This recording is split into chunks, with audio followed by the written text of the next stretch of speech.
ये खबर SGT university द्वारा प्रस्तुत की गई है।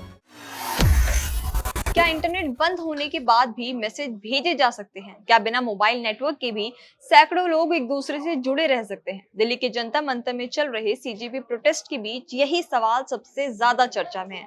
आखिर बिना इंटरनेट प्रदर्शनकारी कैसे कर रहे हैं बातचीत? आइए समझते हैं। नमस्कार, आप देख रहे हैं दैनिक जागरण और मैं हूँ श्वेता सिंह। दिल्ली के जनता मंतर पर नीट पेपर लीक मामले को लेकर सीजेपी का प्रदर्शन लगातार जारी है। संगठन का कहना है कि केंद्रीय शिक्षा मंत्री धर्मेंद्र प्रधान के इस्तीफे तक आंदोलन जारी रहेगा। वहीं सोनम वांगचुक ने प्रदर्शनकारियों से आंदोलन पूरी तरह शांतिपूर्ण रखने की अपील की है। दिल्ली पुलिस के मुताबिक हालात फिलहाल नियंत्रण में है और इलाके में सुरक्षा बढ़ा दी गई है। लेकिन इसी बीच एक तकनीक चर्चा के केंद्र में आ गई है। सवाल उठ रहा है कि अगर इंटरनेट उपलब्ध नहीं है तो प्रदर्शनकारी एक दूसरे तक संदेश कैसे पहुंचा रहे हैं। कुछ रिपोर्ट्स में दावा किया जा रहा है कि इसके लिए बिट चैट नाम के एक ऑफलाइन मैसेजिंग ऐप का इस्तेमाल किया जा रहा है। हालांकि दिल्ली पुलिस ने अभी तक इसकी आधिकारिक पुष्टि नहीं की है। पुलिस ऐसे ऐप से जुड़े हुए दावों की जांच कर रही है। अब समझते हैं कि इस तरह के ऑफलाइन मैसेजिंग ऐप आखिर काम कैसे करते हैं।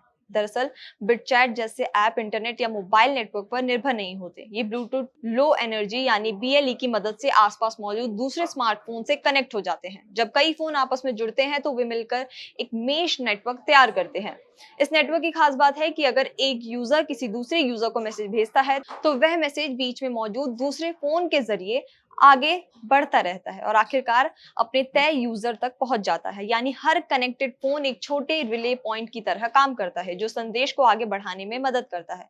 इस तकनीक की एक और खासियत है कि जितने ज्यादा लोग इस नेटवर्क से जुड़े रहेंगे, मैसेज उतनी ही ज्यादा दूरी तक पहुंचाया जा सकता है। यही वजह है कि इंटरनेट या मोबाइल नेटवर्क उपलब्ध ना होने की स्थिति में भी सीमित दायरे में मैसेजिंग संभव हो सकती है। रिपोर्ट्स में यह भी कहा जा रहा है कि बिटचैट केवल बिटचैट ही नहीं बल्कि एंड्रॉयड और आईफोन के लिए ऐसे कई दूसरे ऑफलाइन मैसेजिंग ऐप भी मौजूद हैं। ये ब्लूटूथ या वाईफाई डायरेक्ट जैसी तकनीक का इस्तेमाल करके बिना इंटरनेट के कम्युनिकेशन की सुविधा देते हैं। ऐसे ऐप्स का इस्तेमाल आपदा की स्थिति, नेटवर्क फेल होने या दूर दराज के इलाकों में भी किया जा सकता है जहां सामान्य मोबाइल नेटवर्क उपलब्ध नहीं होता। हालांकि यहाँ एक बात बेहद महत्वपूर्ण है, अब तक ये आधिकारिक तौर पर पुष्टि नहीं हुई है कि जनता मंतर के प्रदर्शन पर बिटचैट ऐप का ही इस्तेमाल किया जा रहा है कि नहीं।